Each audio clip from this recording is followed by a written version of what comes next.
Assalamu alaikum wa rahmatullahi wa barakatuh. Good evening, ladies and gentlemen. Welcome, everyone.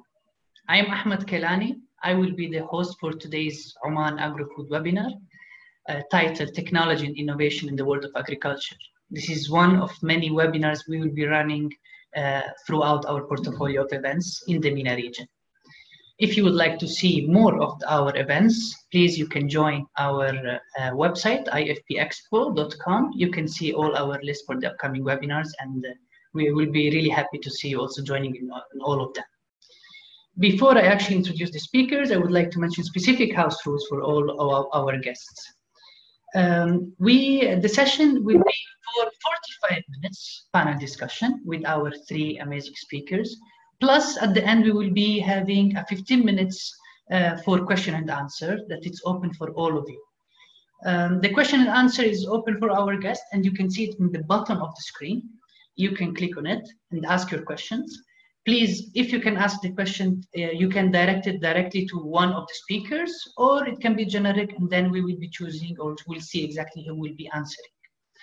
Bear in mind that the microphone and camera is limited only to our speakers and the moderator. And also the last thing I'm kindly requesting from all of you, at the end of the session, I will be sharing a poll with 2 questions. I would like please to have your feedback. It's really important for all of us because we want always like to improve and make sure that we give you a better experience for our next webinars.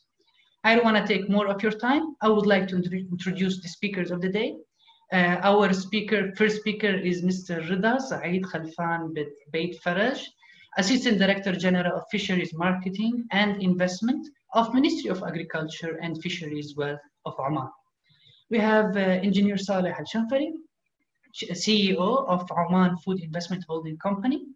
And our last speaker, Mr. Muhammad Amir Al-Mashani, CEO of Omani National Livestock Development Company. And our moderator that will be managing the panel for today, Mr. Philip Higgins, Director in Venture on Site. I would like to thank you all, and I want you please to enjoy this webinar. I'll pass it to Philip. Thank you so much. See you later.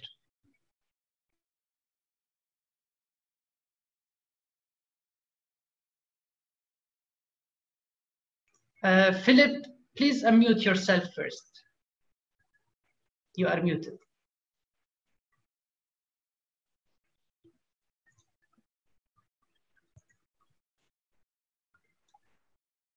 Here you go. Mr. Philip? Okay, good. Can you hear me now? Yes. Okay, sorry about that. Well, thank you very much for inviting me to be here today. And welcome everyone that has joined us. We have a great panel to discuss agriculture and fisheries in Oman. And we look forward to a very interesting afternoon of understanding the business in Oman for fisheries and agriculture. Well, a combination of food security concerns and a focus on economic diversification have made agriculture and fisheries a government investment priority for many years in Oman. Agriculture self-sufficiency, as defined by a decreased dependence on imports, continues to grow in the Sultanate despite the irrigation challenges presented by limited rainfall and decreasing ground reserves. In 2019, we saw food production receive a significant boost with the launch of new facilities for dairy, red meat, and poultry in Oman. The Ministry of Agriculture and Fisheries is the sector of the government's body that bears the responsibility for setting policy, drafting laws, and sponsoring research, supervising industrial standards and investment and development. Well, some of the large companies in both agriculture and fisheries are government-owned and consolidated under the Oman Food Investment Holdings Company, OFIC, which was established in 2012 with a mandate to invest in food security, economic diversification, and for provisions of jobs to Omani citizens. Well, food security has been at the heart of Oman's agricultural policy since the spike in global food prices back in 2007, 2008. And this focus has seen the government increase domestic production to reduce its reliance on imports. Between 2011 and 2015, the Sultanate invested just over $4.9 billion in agriculture and fisheries related projects, as well as upgrading existing infrastructure. Well, this saw the country's self-sufficiency in overall food production increase by 32.8% during 2011 to 2013. Well, fisheries in Oman is one of the 5 sectors, along with manufacturing, tourism, transport, and mining, that are prioritized for development in Oman. The National Fisheries Development Strategy of 2013 to 2020 aimed to double the GDP contribution of the fisheries activities from 950 million to 1.9 billion per year. Well, these are the strategies that the government has put in place over the years. And my question today is, are these strategies still on track? Or did the market slow down because of coronavirus, put a hold onto the final efforts of many of these plans? Has the recent oil price decline affected government spending in both agriculture and fisheries this year? Well, these are just some of the questions that we will ask our panel today as our guests help us to further understand the business and strategy of the Oman's agriculture and fisheries development. Gentlemen, thank you for joining us, our wonderful panel. We are so glad that you could be with us. There are 4 areas of interest that I hope that we can cover in our webinar today. This is the areas of investment in fisheries and agriculture, the innovations that we're seeing in this sector, the security associated to fisheries and agriculture. It's a very big point there for, I know, Engineer Salah, who is sitting on our panel, and sustainability. And so as we move forward with some questions, we hope that we can focus many of our answers to these areas so that we can all understand more about the future for agriculture in Oman. Engineer Salah, before I ask you a question, I understand that you have a brief introduction to your company as you have. Let me hand it over to you.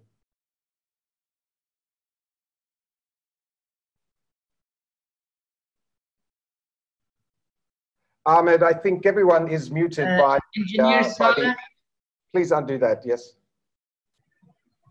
One second, Engineer Salah. Yes, now it's working? Yeah, because you're controlling the mute, so I cannot do much about it. So yeah, we're fully controlled. We're fully controlled, so we're under control.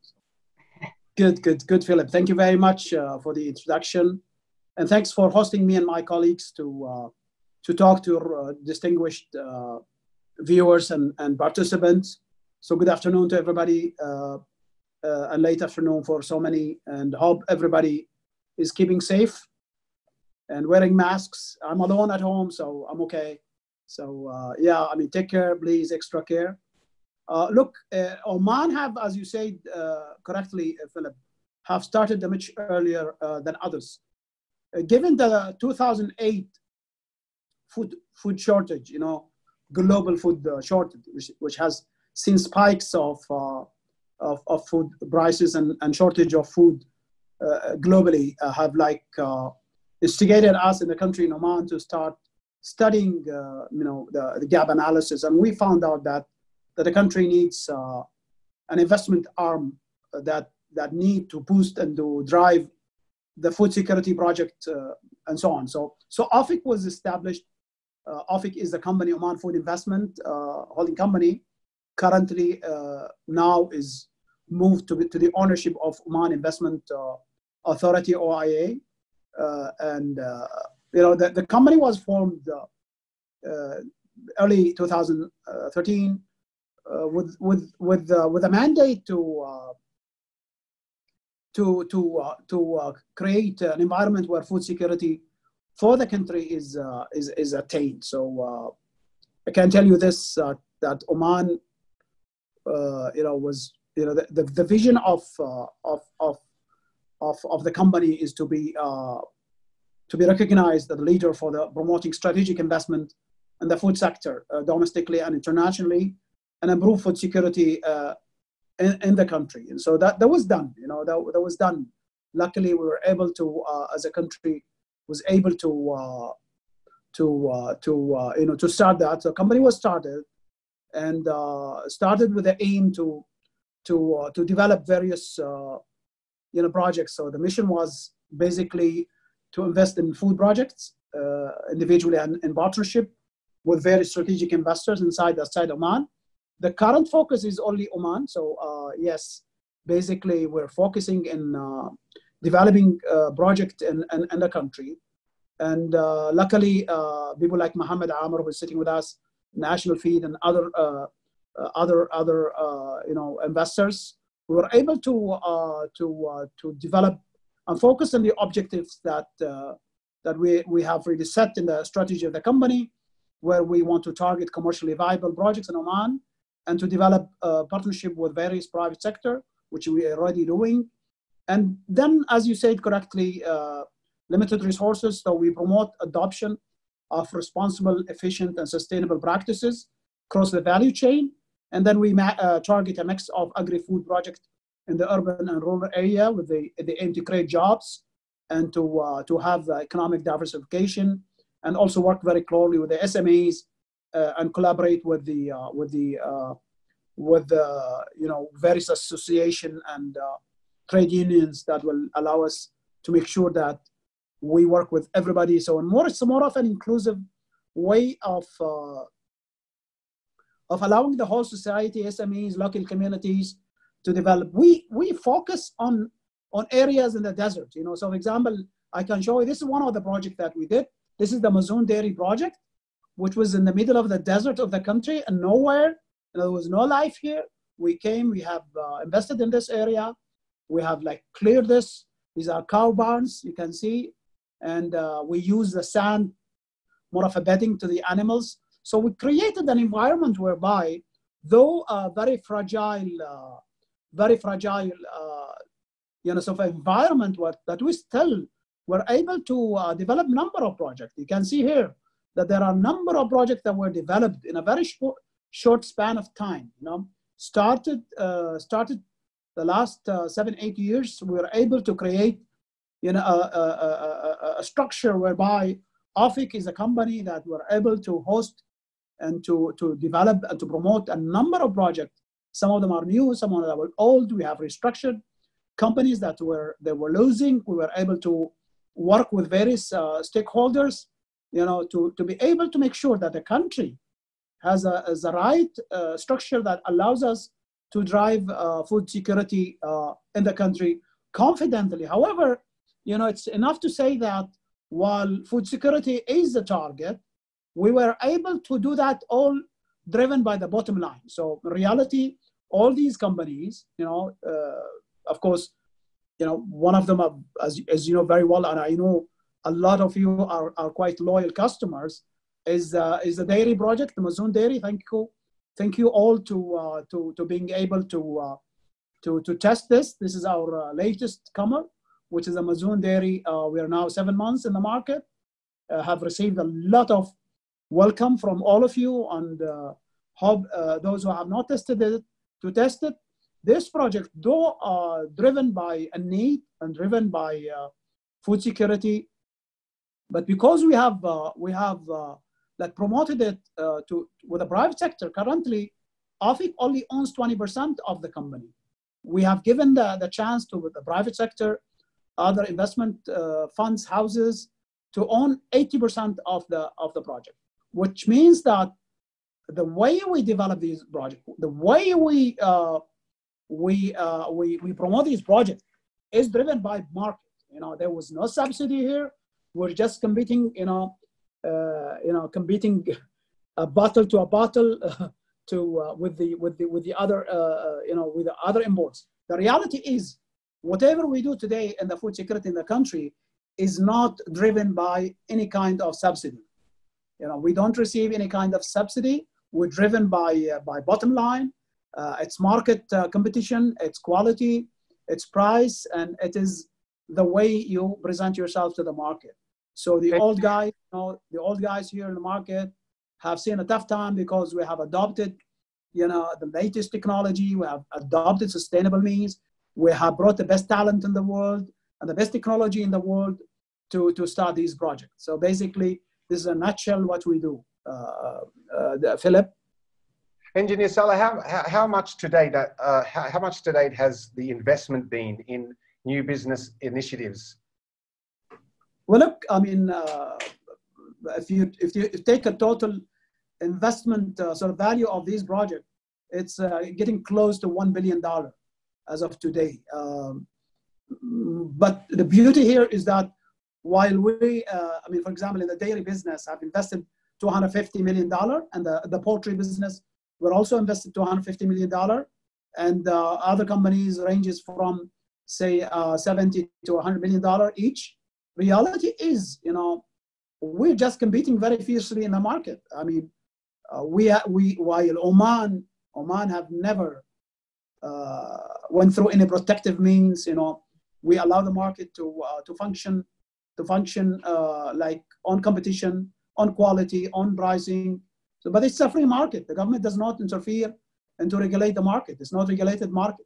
The only thing happens that you have the various organizations that watch your overpricing and quality. So Oman was able to provide quality-driven projects to support the local demand and to be able to compete with the imports. Today, we're proudly saying that we're getting close to having 30-40% of the local market for dairy in just 9 months since we have started. We started with 20,000 liters. Today we're around 200,000 liters. So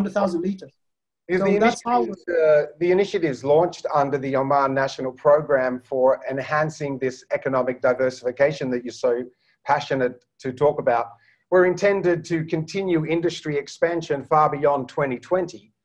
Right. But COVID-19 came into the picture, which was really unplanned. Has this affected government spending and planning, or has COVID-19 created a food shortage of any kind to highlight the need for economic diversification and this self-reliance that you're talking about? How has Oman reacted to the COVID-19 situation?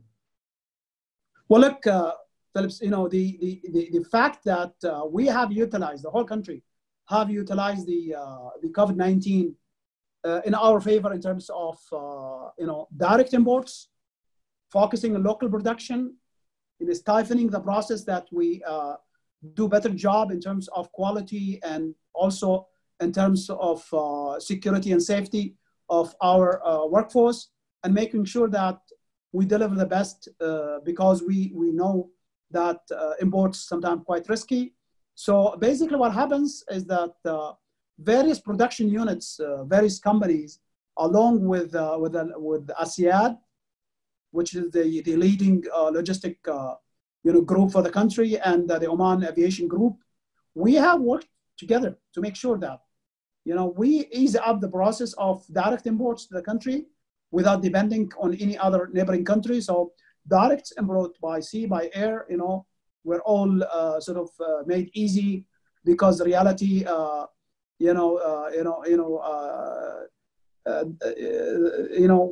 innovation is a mother of need. So what we did is because of the need, we were able to utilize and seize the moment to create a breakthrough in the way we produce and the way we import food and the way we distribute food. In fact, by next couple of days, Oman will be locked down again.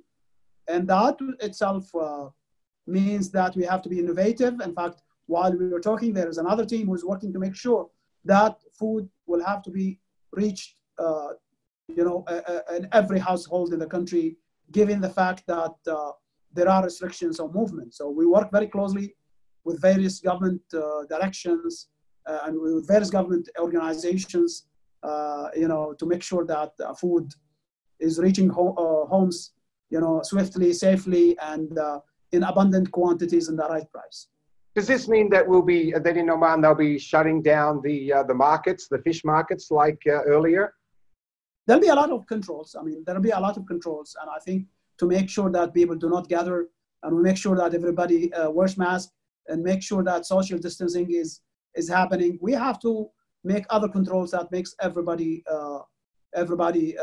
so aware that it's serious, and we have to break this vicious cycle and make sure that people, especially we're coming to the Eid time, and Eid time means people have to gather. So one of the purposes, objectives of this is to make sure that everybody stays home, and then we stay safe, and just a little bit of extra cautious social distancing and wearing masks would mean that we have to slow down a bit, but sure that we will make sure that that everybody gets the right amount of food by using proper means, and make sure that home delivery systems are working beautifully. In fact, today we have more than 20 platforms that make sure that you can get anything to your house, all Very kinds good. of, be it dairy, meat, vegetables, whatever you want to get at home. Does that include fresh fish? Exactly, whatever you want. Because this is going to make Mr. Reda very happy. I can see him smiling already. Yes.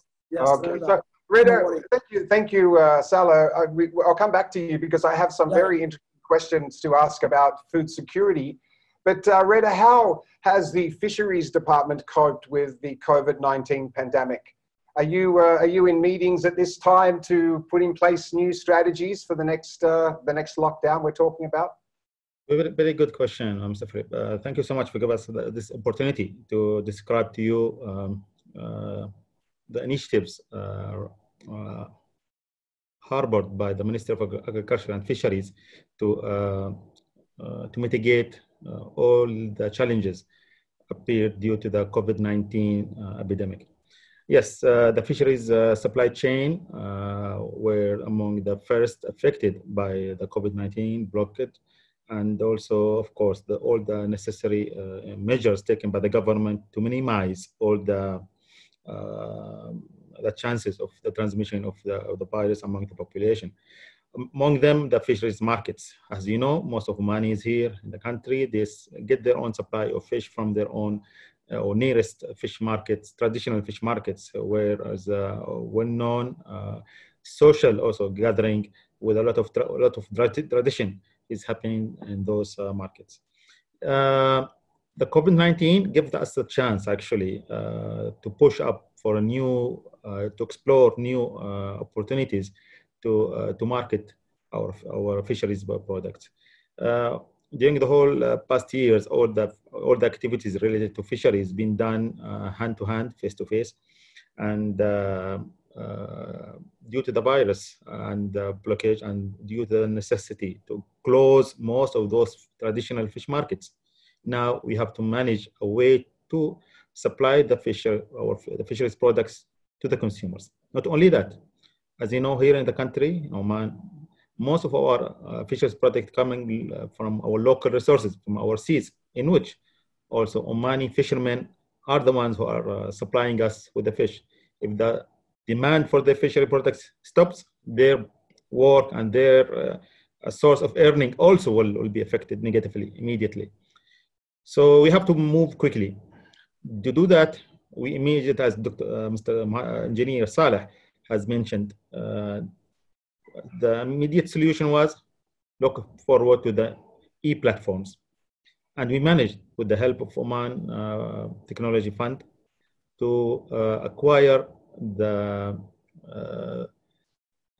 knowledge and the resistance of two Omani youth, along with other partners, to build up two platforms in urgency of the condition, and we managed to put them in live in a matter of 2 weeks or 2 to 3 weeks for the second platform.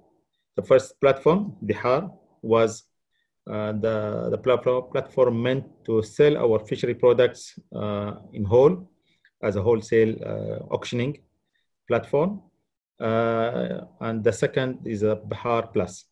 Of course, the idea is new.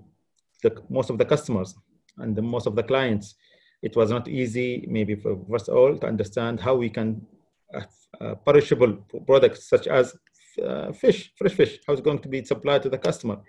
As Mrs. Engineer Saleh also talk about. Immediately, delivery system has been created. Jobs has been created immediately for Omanis to transport such products from different suppliers. We have connected different suppliers of fishery products from different shops who are selling fresh products to different customers in homes, houses, supermarkets, warehouses. The whole chain has been working successfully immediately in 3 weeks. Wow, that's fantastic. What about you, Mohammed? Mohammed, you're there with the Omani Livestock Development Company. I guess you don't have to be delivering food to households, but how has the COVID-19 pandemic affected your business activity? Well, thank you very much, Philip, and I'm really pleased to be here in this webinar today. And to answer that question, I think this is affecting the whole world, basically. COVID-19 has been a nightmare for every business, basically. So for us as an Omani National Livestock Development, we import most of the raw materials. So imagine the work percentage that dropped from 100% to 30%, for example, in such logistics centers, terminals. So the queue line for the vessels to bring you materials, it's going to take longer, more than anticipated. So I hope this, epidemic to be over soon, so we can, face normal, situation. However, we have, anticipated also from the beginning of the year, instead of buying every 3 months, we buy this time like for the next 6 months, which gives us at least, a window so we can, still operate. And we still in 100% production, and actually our sales has increased for some reason because of a lot of countries, they had lockdowns for different markets. So those clients, even outside of Oman, they have approached us and we now catering to their requirements. Very good, very good. Well, unfortunately, COVID-19 is with us, and all around the world we have to deal with this terrible disease, and it has changed the way that we've done business, but it's also highlighted in Oman the need for that greater dependency on local production. And I guess that's what we talk about when we talk about security, and we'll get onto that in a short while. But innovation in the industry is very important. In order for us to have security, first we have to have innovation. If we are contending with difficulties like lack of water or less farming area like we do in the Gulf regions, all the countries in the Gulf regions, then we have to be innovative. And I'm very passionate about innovation, and I have a very strong feeling that Engineer Saleh is also very passionate about innovation. But we've seen, I do get excited when we talk about agriculture and innovation, because it opens up a whole new field of vertical farming and hydroponics and aquaculture and fish farming.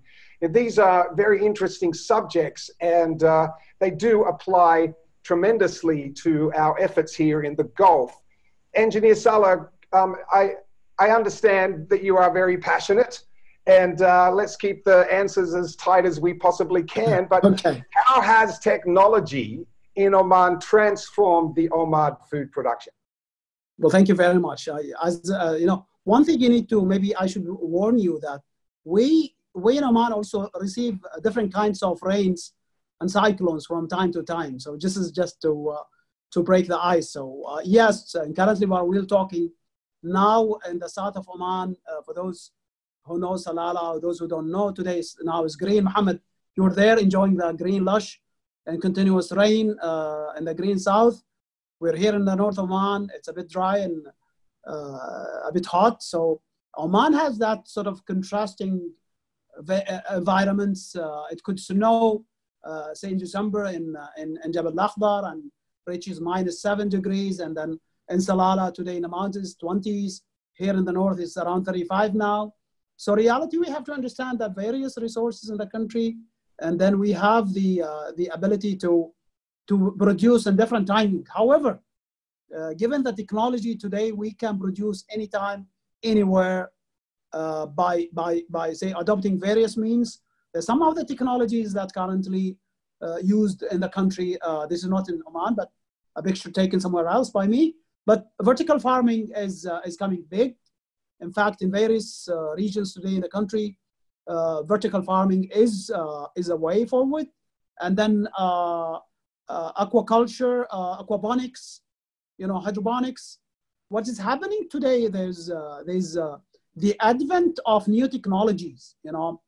Urban farming is forcing itself into the ecosystem, whereby with the limited resources, with the limited space, and also with a concern about what we eat and about how we produce and what we call sustainable, responsible agriculture practices.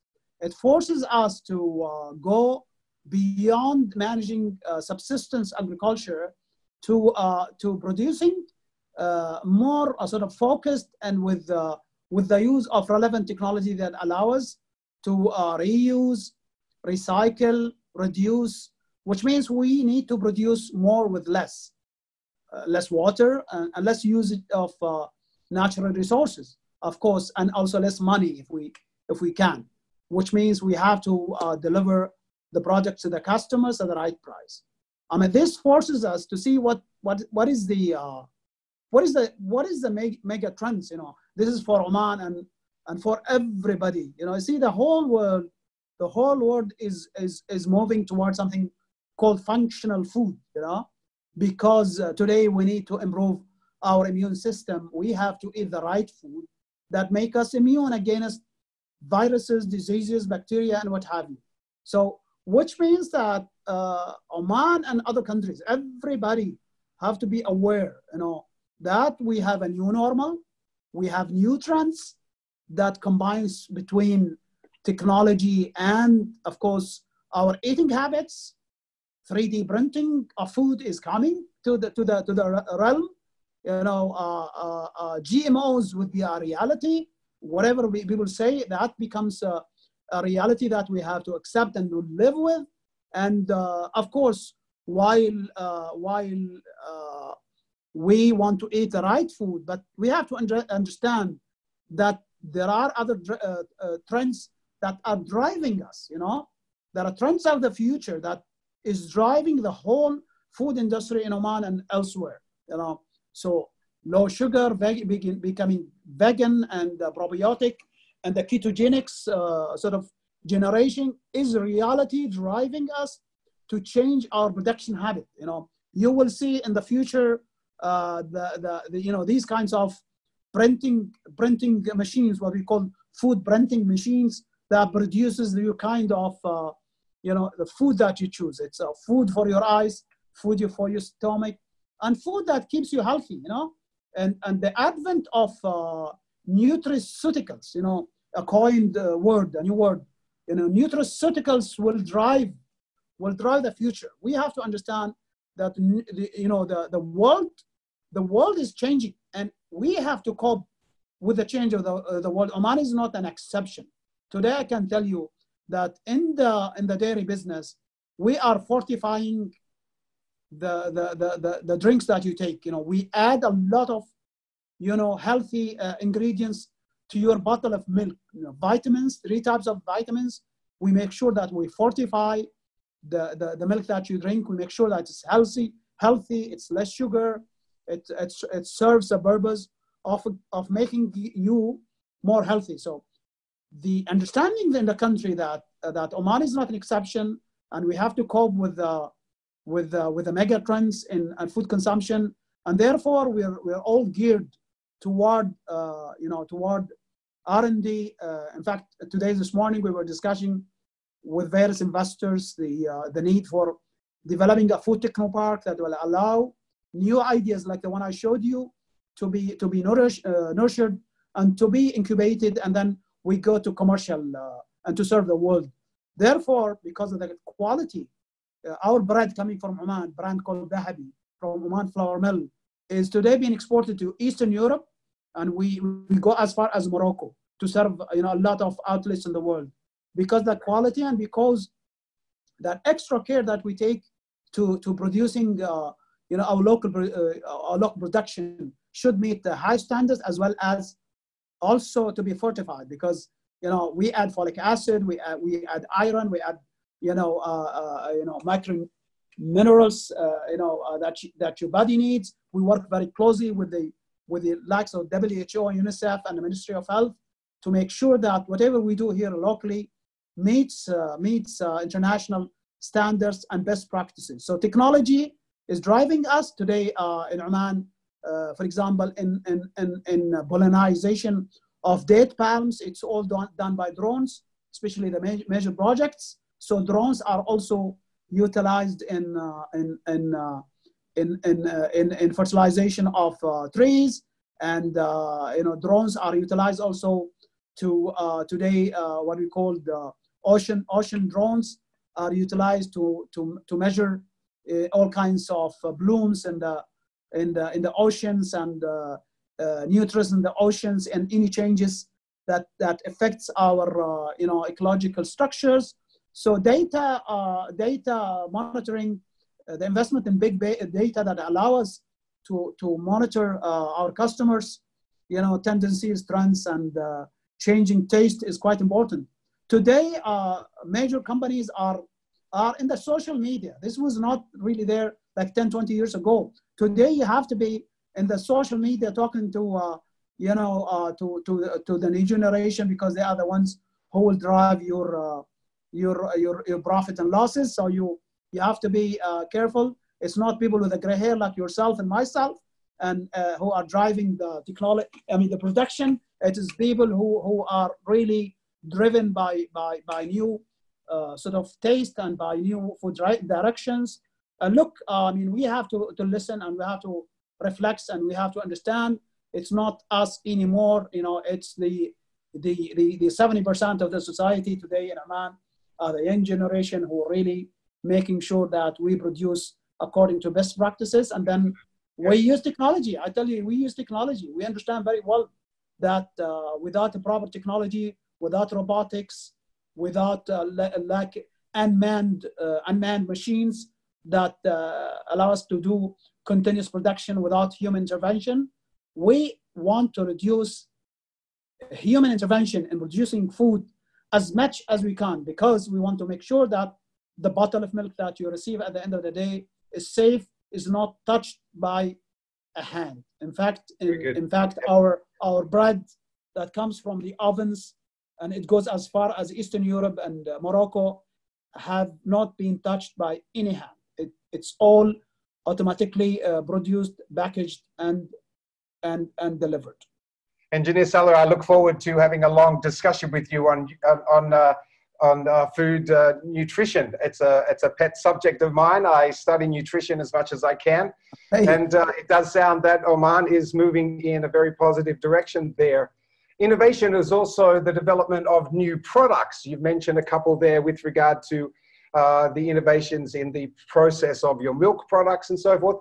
But in feed livestock, there is some similar innovations for new products. Mohammed, you were talking yesterday about some new products for feed that you were developing in Oman. Yes, actually, because of COVID-19 and the obstacles and logistics issue, we start trying to think of having something locally, like some raw materials that produced locally, to be incorporated in our formulation of the animal feed. Therefore, we have been approached by a local company that they have, special type of dates, and they have asked us to do an experiment with them to have animal feed with Omani dates. And guess what? It was a good experiment, and it was successful, even by default. Usually the dates it's like a fruit, and it has a lot of syrup. So to process that type of raw material, it's very difficult. However, we found the solutions for it, and we have a good trial. So we are waiting for the right time to launch that product. It will be the first animal feed ever in the world with dates on it. And as Engineer Saleh, he mentioned before, the dates, we added it also in the milk. So imagine the benefits that will come from that, especially for the, the camel race.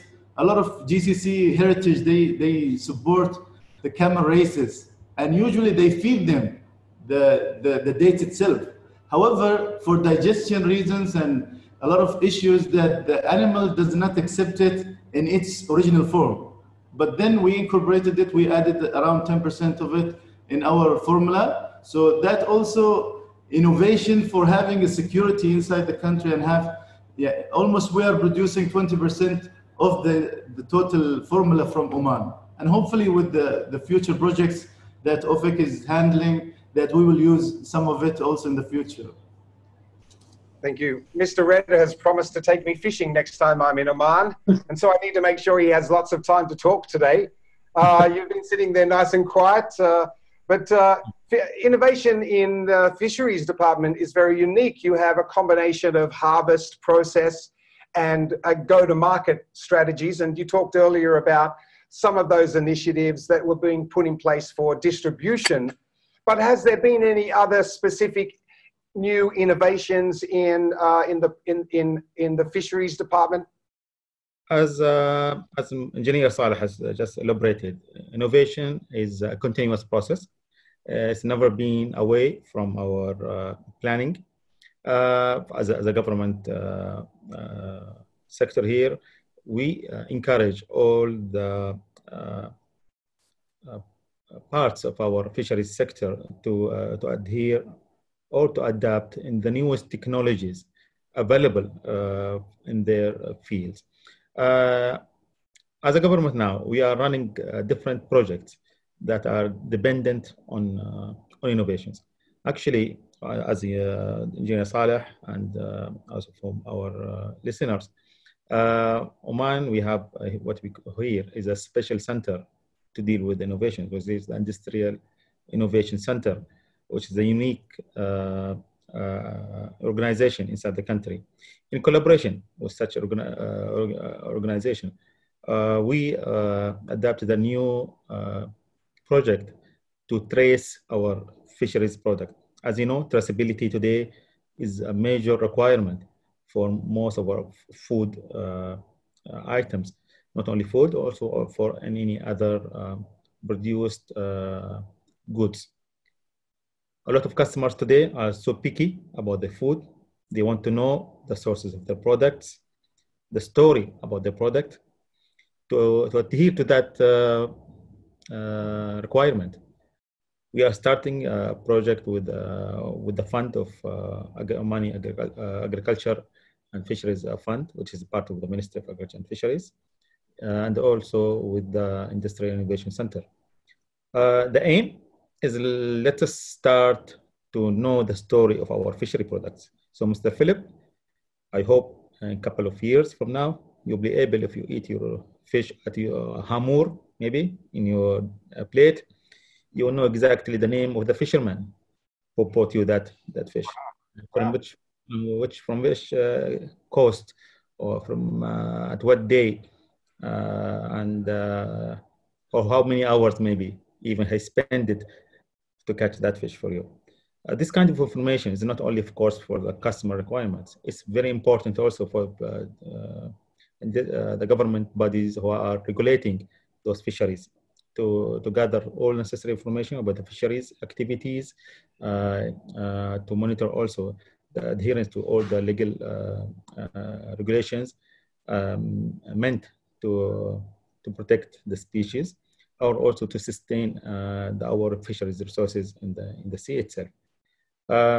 Not only that, let's now go down for the second project, or for the next initiation that we are working now with our partners in the private sector, especially for the ones who are working for the fish meal industry, which is, we believe, it's also a very big part of our industry. And they are producing a lot of our, what we call the fish meal, which is a raw material, could be utilized in different ways. Plus also the fish oil, which is an extremely important ingredient with a lot of potential in pharmaceutical industry. If we go to the fish meal, we know the fish meal is a highly contains a lot of high content of amino acids, which could be utilized in animal feed. As we know, Omani sardines, long time ago, were utilized locally to feed animals. So now, instead of feeding them directly to the animals, maybe we can utilize the sardines to produce such fish meal and also to feed it to the different sectors of the animal or cattle industry. We have a lot of fish oil. We are hoping now to adapt new technologies to purify it in the country in a way that could be utilized later on in human consumable products, especially as you know, the fish oil is well known for their DHA, what you call the omega-3 content that is being consumed worldwide as a food complement, which is also has a high value in healthy diet for Mr. Philip, as far as I understand, which I am following up. So also we're hoping in a couple of years we can develop locally methods to purify the fish oil in a commercial way and to be adopted by such industry, inshallah, in the future. Very good. Thank you. Very good update there. Well, in my introduction, I stated that food security has been at the heart of Oman's agricultural policy for many years because people just simply need to eat food. And this creates extensive export opportunities for Oman, but food security is mostly about the increase in domestic production to reduce reliance on imports, or at least that balance of trade. Well, could we talk about some of the challenges that are faced in Oman due to climate restrictions and more recently the COVID-19 pandemic? Engineer Salah, how will Oman be able to sustain food security in the future, given population growth and limited natural resources, and also changing food consumption patterns? I mean, this happens as well. People change. We're talking a little bit here about different cultures changing their consumption pattern. What are the plans for Oman? And I have one more question. I'd like some update from the other guys on sustainability in the future, but appreciate if you could give us an update for the security of food sources. Yeah, okay. Well, thank you. I mean, we understand very well that we cannot produce our own rice, so we have to keep importing rice, and we have to keep importing various products. So food security, self-sufficiency, there are two things. Sometimes they match, sometimes they don't cross. So we have to understand there's a difference between food security and self-sufficiency. And of course, self-sufficiency means we're able to produce a certain level of our needs. But food security reflects totally the ability of all people living in Oman to have easy access to quality and affordable food. So food security is about affordability, it's about accessibility, it's about quality, it's about price, ability. Everybody who lives in the country to be able to access food. So that is food security. But self-sufficiency is totally different thing. It's our ability to produce certain types of food. For Oman does not produce rice and would continue import rice for a long time. However, we have enough stock of rice that can keep us for a long, long time because we have one of the best reserve systems in the world that makes Oman the 30th, sometime the 26th. One time we were the 26th global ranking for what you call food reserve and food security.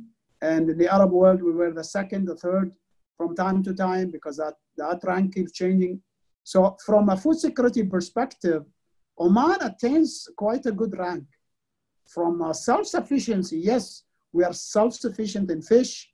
We're self-sufficient in majority of the vegetables. We're self-sufficient in dates. But look, we have to import a number of foods. So we're able to produce certain foods, and we're able to produce some of them locally. We have to understand that very well. We will only keep producing food that we can produce here efficiently. We can compete in the global arena or the regional pricing. we will not subsidize food that is very costly to produce. So we adopt technologies that others are using. We produce exactly using the same means that others are using, so we can compete, because Oman does not, imply what you call an agricultural subsidy policy, because that will harm the industry toward the end. So basically, it's free market. If you can produce locally, yes, the government will provide you the land, the licensing, tax levies for sometimes. But at the end of the day, when you want to produce milk in the country, you have to do your research. You have to do your part with a proper disclaimer. You can come and compete, and then at the end of the day, if you can produce that bottle of milk and you can sell it and make margins, this is the place to do it. And Oman is striving to become the food hub of the region, and we're heading there, given our ports, given our airports, given our logistics system, given that we are very advanced in our road network and our communication network, and we have airports that are linked to the whole world. I think Oman is capable of becoming highly food secure. But of course, in the same time, we are not self-sufficient in everything. We have abundant fish. We can feed the world. We can do more in producing more fish. Rida will confirm that. Mohammed Amin with us in the group. He's also one of the producers. We have a lot of fish producers with us in the audience. People who are currently producing food and exporting fish to the world. We're doing more there.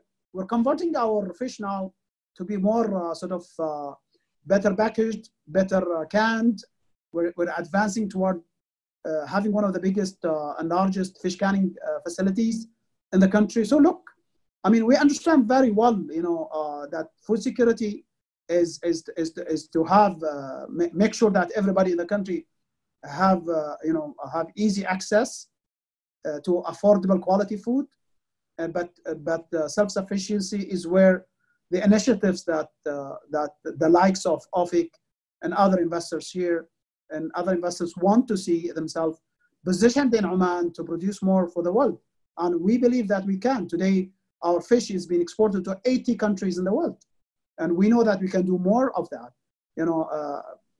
Our fish goes as far as China and as far as the US. We have daily flights that takes our fish to as far as Florida. So yes, I mean, we have that capability. We can do more of that. So we can become a big self-sufficient, and we have a surplus in self-sufficiency that we can export to the world, and we still will be continually importing some of our basic foods like rice, unless second, third generation comes and share their eating habits and consume less rice. But reality is that the world have to live together, and we have to complement and support each other. We send you fish, we send you dates, we send you some other products, and you send us some of your surplus food, and we send you some of our surplus food.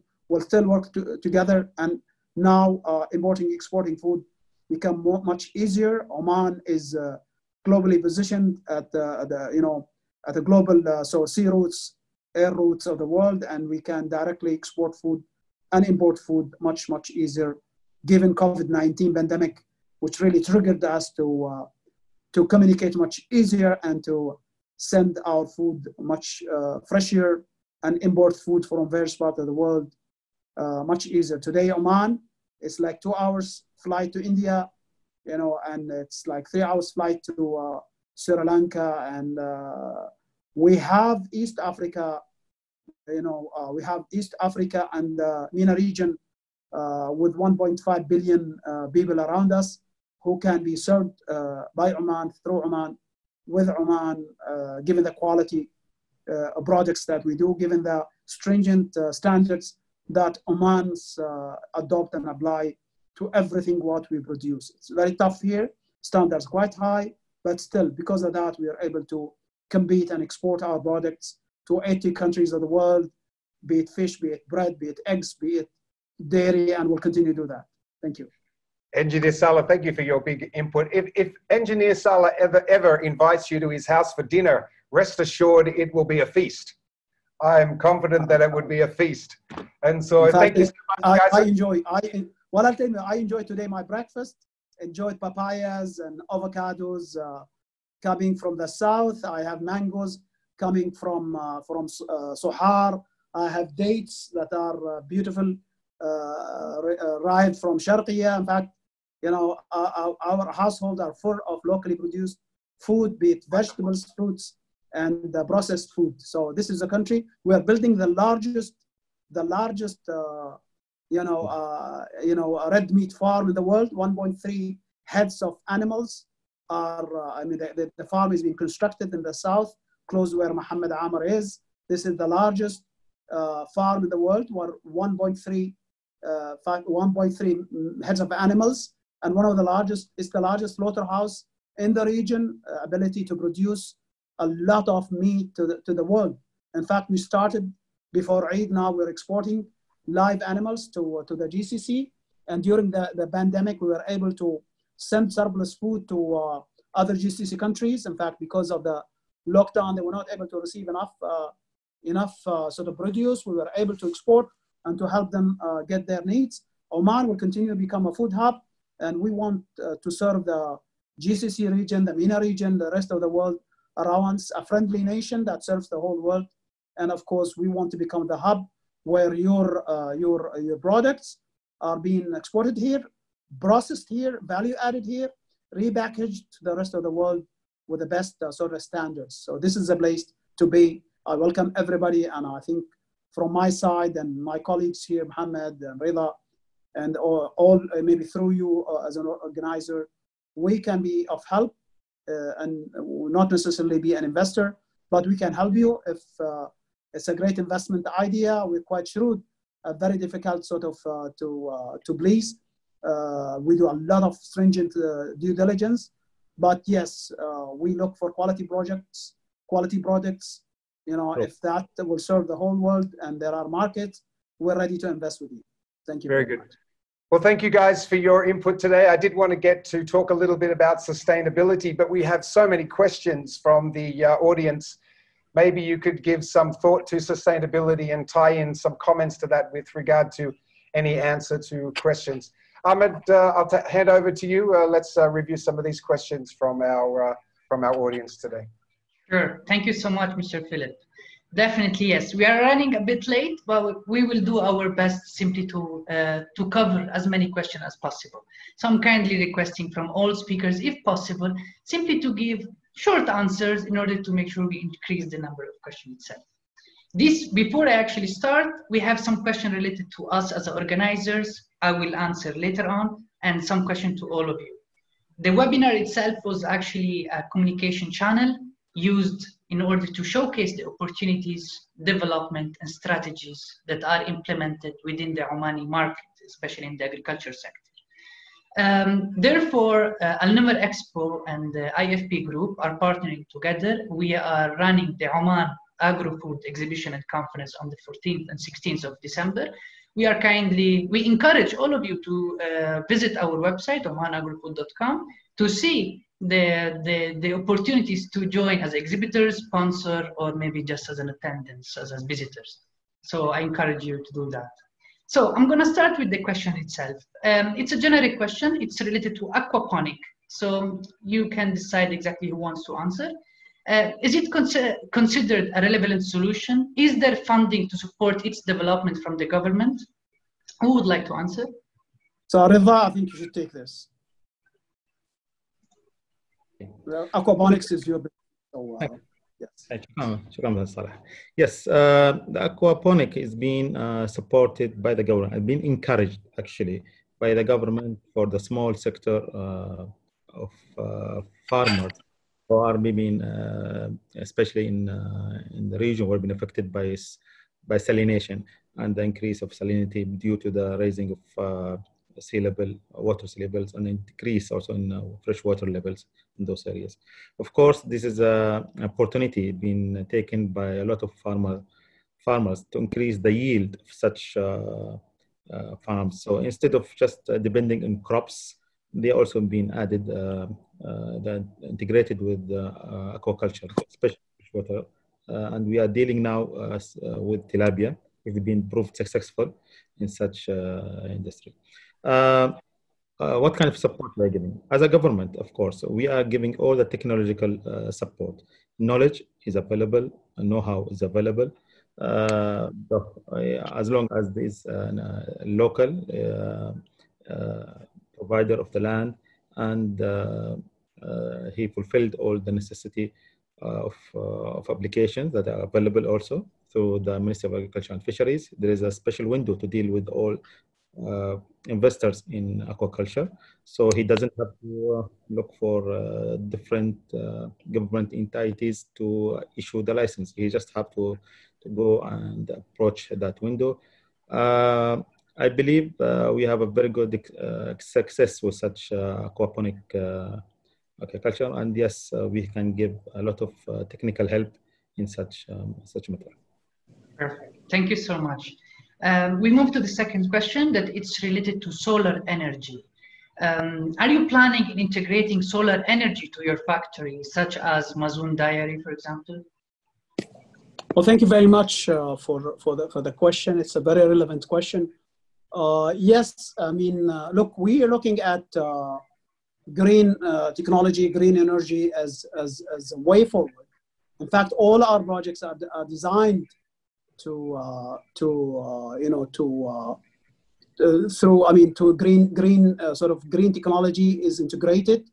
I want to show you this. This is the latest sort of biogas plant that His Excellency Dr. Hamad Al-Aufi, who is shown here in the in the middle. He's ex-Minister of Agriculture and Fisheries, was there, and this was the latest sort of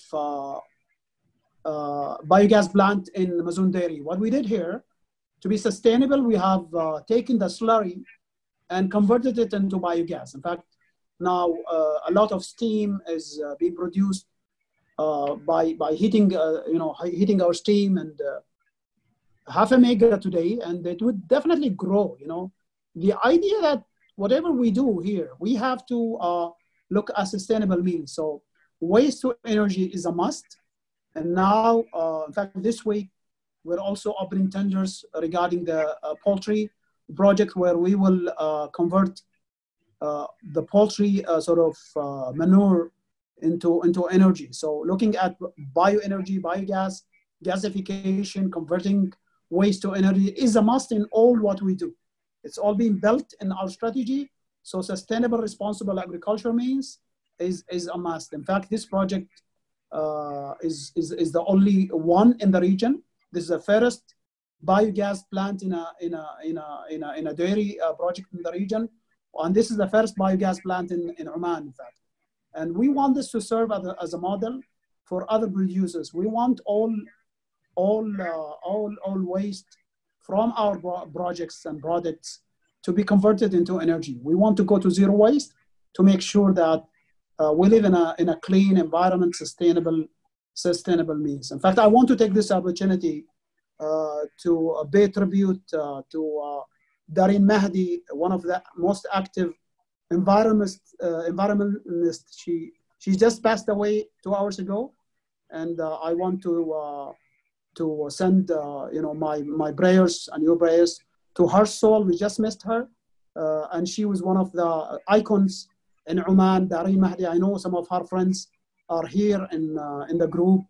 I know Dr. Lamia is here, and she is one who missed her. I've just got the tweets 1.5 hours ago that she passed away. This lady was one of the people who are very, very active to protect our environment.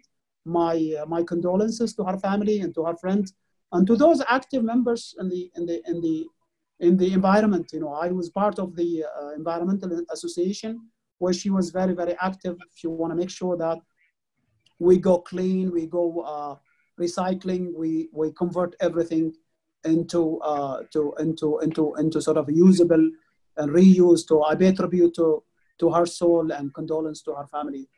So I mean, yes, Oman is really keen. We have a lot of active members of society like her who really want to see change happening. We have to work together in making sure that whatever projects are given license, that they have to adopt green and sustainable means to use less, to produce more, and to recycle and reuse and regulate the way we really manage our environment. Oman is one of the best countries in the world that enforcing stringent environmental and sustainable means when it comes to producing our foods and also other products alike. Yes. Thank you so much, Engineer Saleh. Staying in the topic itself of waste or reducing waste, there is a question related to food processing and food packaging. Do we have a plan to initiate food processing and food packaging factories, like, for example, to food sauces, in order to reduce food waste? Who would like to answer this question? Yeah, whatever. Mohammed, do you want to take this? Unmute yourself. خلاص, no problem. Engineer Saleh. Okay, no issue. Look, I mean, food waste and food loss is a big thing in the world. Oman is not an exception. Oman is also suffering, like any other countries, from a lot of abundant food waste. The average is 20 to 35%. Globally, that's unfortunately, I mean, I'm ashamed to say that the whole world is not really doing much about it. But look, I'm sure, you know, luckily, BIA, which is headed by my friend and our chairman also, Engineer Tariq Al-Amri, is doing a lot. They have a lot of plans to convert waste, if available, organic waste, to convert it into energy. And that's what we can do today. Instead of sending it to, filling holes, I think what we need to do is just to reuse the byproducts and the food waste. At the same time, I think Oman is very clear about that through sustainable and using technology as means of production, eventually will reduce the weight. For example, if you adopt technological means through vertical farming, for example, you would be able to go to almost zero waste for fruits and vegetables, because then you'll be able to limit the time that food is being transported and packaged, So this is what you should be doing. You should work very closely with the outlets whereby you send fresh food immediately and be able to sell it. And today, also with the advent of logistic means and home deliveries, food can be delivered much faster from production units to households through the relevant new technology platforms and delivery systems that allow us to receive food much fresher. So that's the way we look at. In fact, for example, what we plan for our like red meat production, we want to make sure that whenever we produce like the meat fresh, it's delivered to homes, and this will be the way we're going to do it. We use various platforms. We work with various developers of apps and platforms to make sure that the food reached you is much fresher, which means it be less susceptible to being lost through expiration and so on. So yes, I mean, that's the way we do it. That's part of our KPIs, and we set very stringent KPIs for our production unit to make sure they're green, they're sustainable, they're responsible. And part of their responsibility is to make sure that we don't throw food to the garbage bins, which is should be a guilt, and we should feel bad about it. Yes. Okay, perfect. We have several questions related to a topic is water. And water, as we know, is life for everyone. Nothing like actually runs without water itself. So there are a series of questions about how the Omani government is actually working towards water. It's actually, the question is, what are the plans to provide water for this mega investments, and also how to conserve water in Sultanate of Oman? Yes, I mean, let me talk about one project, and I'll just talk about the Mazoon project because it uses a lot of water and See, the beauty about Mazoon, for example, Mazoon, as you've seen, it's in the middle of, this is the project. This is where Mazoon Dairy Farm. You see there's no trees, huh? So we don't produce forage. So, I mean, you can see that there's no farms around this project. So therefore, what we do, we brought the animals here from a dry area in Australia. So they have the heat stress genes already in them. So they come here, they can sustain the heat there in the desert. And we use the, the sand that you can see here. The sand is used as bedding. So we have a lot of very comfortable beddings for the animals. At the same time, what we do, we import alfalfa and the feed. We also use feed production units like the ones with Muhammad National Feed and other feed production units. At the same time, we continuously import legumes, and we import alfalfas from as far as California and Spain and South Africa. So therefore we use less water to produce the feed. The biggest consumer of water is agriculture. And in this case, as you can see, that we have designed the farm, designed in a way that we will not produce a lot of water consuming, feed, which is coming from places where there's water, California, Spain. And we will only recycle the water later on and reuse it maybe for to make the environment more greener. But yes, the water here is dedicated to only producing water that will be utilized by the animals for drinking and by the factory for washing and cleaning. And then we keep reprocessing the water again, recycling it, and reusing it to make sure that we have a zero waste when it comes to water. This is just an example of how we design our project. So basically, we don't focus much on producing some of the feed and some of the forage. We import it because that's the best way to utilize water. So in fact, in the reality, we're importing water in the form of feed, and that's how clever, what we call smart way of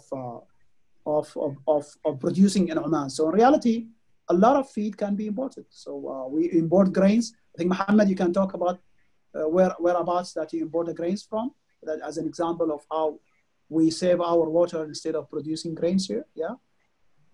مهندس صالح بس دقيقة واحدة. Thank you, Saleh. If you can just, I want to add one small point to what you have talked about. I think that's very important also to emphasize that all the plans in the country regarding all the investments and projects are taking place, taking in consideration the sustainability of the resources, either water or other natural resources. It's very important to establish a long relationship between the investors and the local economy and social component of it, plus, of course, the utilization of resources. We are looking for long partnership. This is the main, and the long partnership including the investment itself, plus also the availability of the resources for everyone to utilize them fairly. This is what I want to add.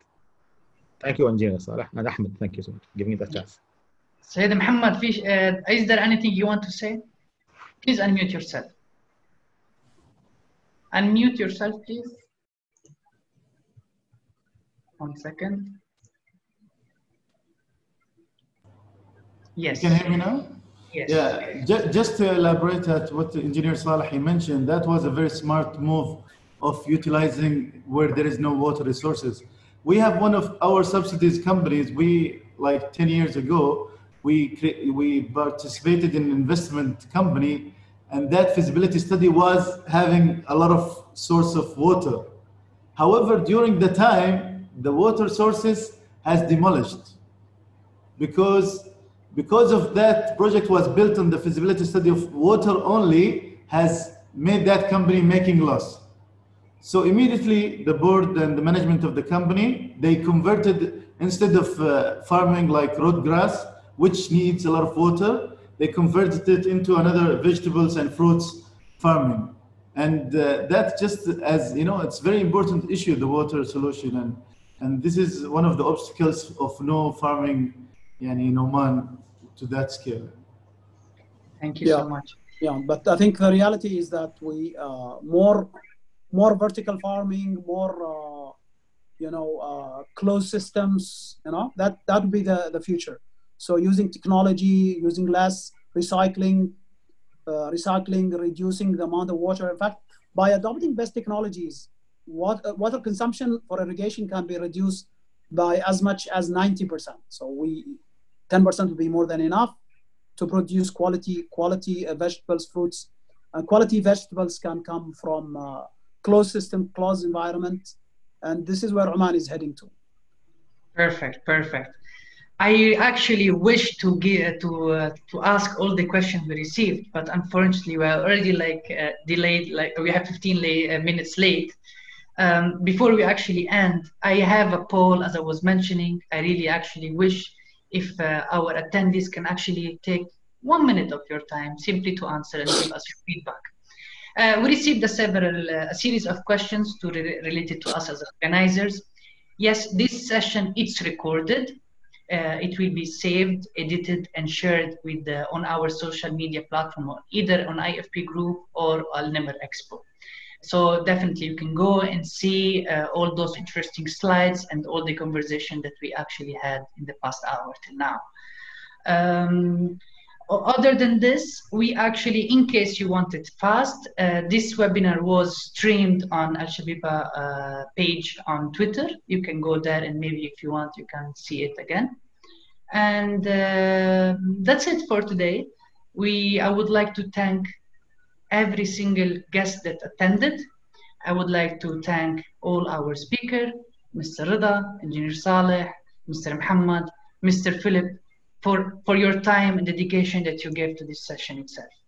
We hope and to see you and meet you all soon in Oman in December in the exhibition itself. And hopefully, maybe we can discuss a bit more details by having series of presentation throughout the conference itself. Thank you again, and I hope everyone enjoyed it and got a lot of benefits and got encouraged to invest and to work and to go to Oman really soon.